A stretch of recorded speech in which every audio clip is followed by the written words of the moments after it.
ಮಹಿಳೆಯರು ಋತುಚಕ್ರದ ವೇಳೆ ಅಪ್ಪಿತಪ್ಪಿಯೂ ಈ ಕೆಲಸಗಳನ್ನು ಮಾಡಲೇಬಾರದು.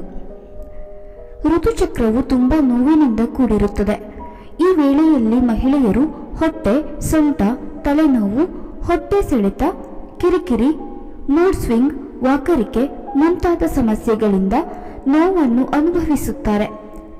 ಅಷ್ಟೇ ಅಲ್ಲ, ಈ ದಿನಗಳಲ್ಲಿ ಯಾವುದೇ ರೀತಿಯ ಸೋಂಕು ತಗಲದಿರುವಂತೆ ಸರಿಯಾದ ನೈರ್ಮಲ್ಯವನ್ನು ಸಹ ನೋಡಿಕೊಳ್ಳಬೇಕು. ಮಹಿಳೆಯರಿಗೆ ಮುಟ್ಟಿನ ಆರೋಗ್ಯ ಮತ್ತು ನೈರ್ಮಲ್ಯವನ್ನು ಕಾಪಾಡಿಕೊಳ್ಳುವುದು ಬಹಳ ಮುಖ್ಯ. ಇದು ತಾತ್ಕಾಲಿಕ ಮತ್ತು ದೀರ್ಘಕಾಲದ ಕಾಯಿಲೆಗಳ ಅಪಾಯವನ್ನು ಕಡಿಮೆ ಮಾಡಲು ಸಹಾಯ ಮಾಡುತ್ತದೆ.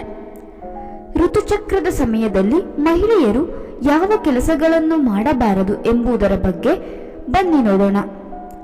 ಋತುಚಕ್ರ ಸಮಯದಲ್ಲಿ ಯೋನಿಯು ಸೂಕ್ಷ್ಮವಾಗಿರುತ್ತದೆ ಮತ್ತು ಅದನ್ನು ಅತಿಯಾಗಿ ತೊಳೆಯುವುದರಿಂದ ಯೋನಿಯಲ್ಲಿರುವ ಸೂಕ್ಷ್ಮ ಜೀವಿಯ ಮಟ್ಟವನ್ನು ಕಡಿಮೆ ಮಾಡಬಹುದು.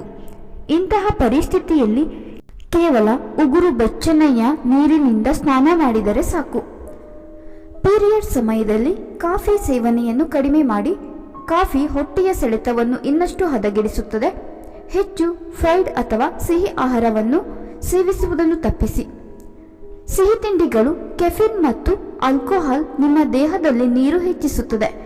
ಹೀಗಾಗಿ ಋತುಚಕ್ರದ ವೇಳೆ ಹಣ್ಣುಗಳು ಮತ್ತು ತರಕಾರಿಗಳನ್ನು ಸೇವಿಸಿ. ಸಾಕಷ್ಟು ನೀರು ಅಥವಾ ಜಿಂಜರ್ ಟೀ ಕುಡಿಯಿರಿ. ನಿಯಮಿತವಾದ ಆಹಾರವನ್ನು ಸೇವಿಸುವುದರಿಂದ ಋತುಚಕ್ರದ ನೋವು ಕಡಿಮೆ ಮಾಡಲು ಸಹಾಯ ಮಾಡುತ್ತದೆ. 6 ರಿಂದ 7 ಗಂಟೆಗಳ ಕಾಲ ಒಂದೇ ಪ್ಯಾಡ್ನಲ್ಲಿ ಇರಬೇಡಿ. ಋತುಚಕ್ರದ ಸಮಯದಲ್ಲಿ ಹೊರಬರುವ ರಕ್ತವು ಹಾನಿಕಾರಕವಾಗಿದೆ. ಆದ್ದರಿಂದ ಆದಷ್ಟು ಕ್ಲೀನ್ ಆಗಿರುವುದು ಮುಖ್ಯ. ಪೀರಿಯಡ್ ಸಮಯದಲ್ಲಿ ದಿನವಿಡೀ ಹಾಸಿಗೆಯಲ್ಲಿ ಮಲಗಬೇಡಿ. ಸಹಜವಾಗಿ ನೀವು ನೋವು ಅನುಭವಿಸಬಹುದು, ಕಿರಿಕಿರಿಯನ್ನು ಅನುಭವಿಸಬಹುದು. ಆದರೆ ನೋವು ಕಡಿಮೆಯಾದಾಗಲೆಲ್ಲ ಸ್ವಲ್ಪ ವಾಕಿಂಗ್ ಮಾಡಿ. ಎಲ್ಲಕ್ಕಿಂತ ಮುಖ್ಯವಾಗಿ ಪೀರಿಯಡ್ ಸಮಯದಲ್ಲಿ ಪೇನ್ ಕಿಲ್ಲರ್ಸ್ ಯಾವತ್ತಿಗೂ ಬಳಸಬಾರದು. ಕೆಲವು ಮಹಿಳೆಯರು ಇಂತಹ ಸಮಯದಲ್ಲಿ ಆಹಾರ ಸೇವನೆ ಕಡಿಮೆ ಮಾಡುತ್ತಾರೆ. ಆದರೆ ಈ ರೀತಿ ಮಾಡಬಾರದು, ಏಕೆಂದರೆ ಈ ಸಮಯದಲ್ಲಿ ದೇಹದಲ್ಲಿ ಹಾರ್ಮೋನುಗಳ ಬದಲಾವಣೆಗಳು ನಡೆಯುತ್ತದೆ. ಇದರಿಂದಾಗಿ ಶಕ್ತಿಯು ಕಡಿಮೆ ಆಗುತ್ತೆ.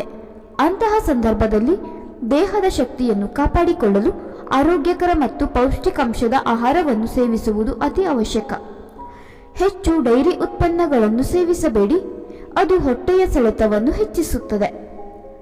ಸ್ನೇಹಿತರೆ, ಈ ಮಾಹಿತಿ ಇಷ್ಟವಾಗಿದ್ದಲ್ಲಿ ದಯವಿಟ್ಟು ಈ ವಿಡಿಯೋಗೆ ಒಂದು ಲೈಕ್ ಮಾಡಿ, ಶೇರ್ ಮಾಡಿ. ಇದೇ ರೀತಿಯ ಹೆಚ್ಚಿನ ವಿಡಿಯೋಸ್ಗಳಿಗಾಗಿ ನಮ್ಮ ಚಾನೆಲ್ ಅನ್ನು ಸಬ್ಸ್ಕ್ರೈಬ್ ಮಾಡಿಕೊಳ್ಳಿ.